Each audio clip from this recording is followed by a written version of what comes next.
begin this hour with a conversation we had a few weeks back that received some of the best feedback we've ever gotten from viewers.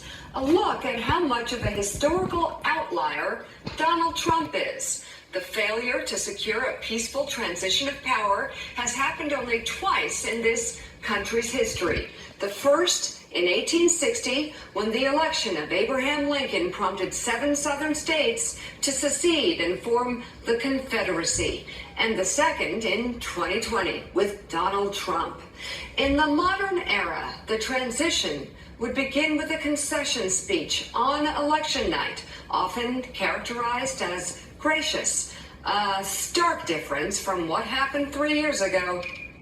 One of the great features of America is that we have political contests, that they are very hard fought, as this one is hard fought, and once the decision is made, we unite behind the man who is elected. This is a fraud on the American public.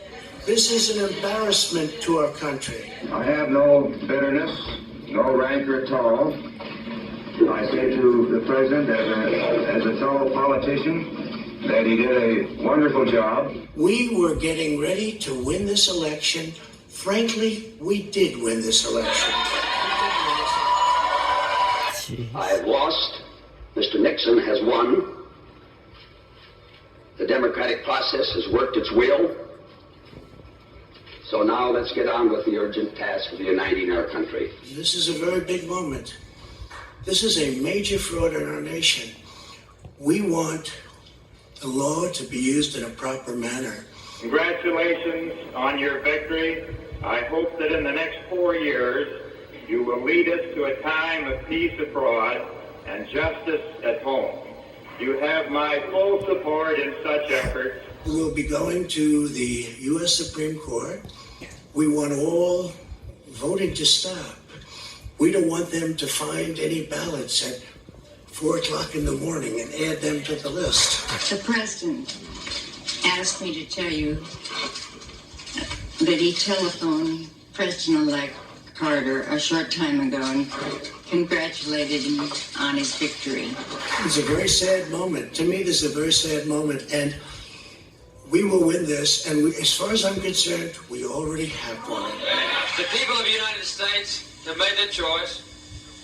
And of course, I accept that decision. If you count the legal votes, I easily win. He has won. We are all Americans. He is our president, and we honor him tonight. If you count the illegal votes, they can try to steal the election from us. He will be our president, and we'll work with him. This nation faces major challenges ahead, and we must work together. As everybody saw, we won by historic numbers. There is important work to be done, and America must always come first. So we will get behind this new president and wish him well.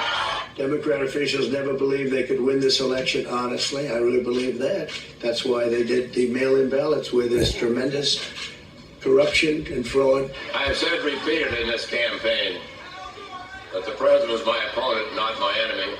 And I wish him well, and I pledge my support. I've had 2 elections. I won both of them. It's amazing.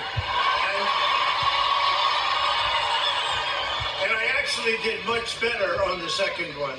This is America. Just as we fight hard when the stakes are high, we close ranks and come together when the contest is done. When they stop the voting in Florida.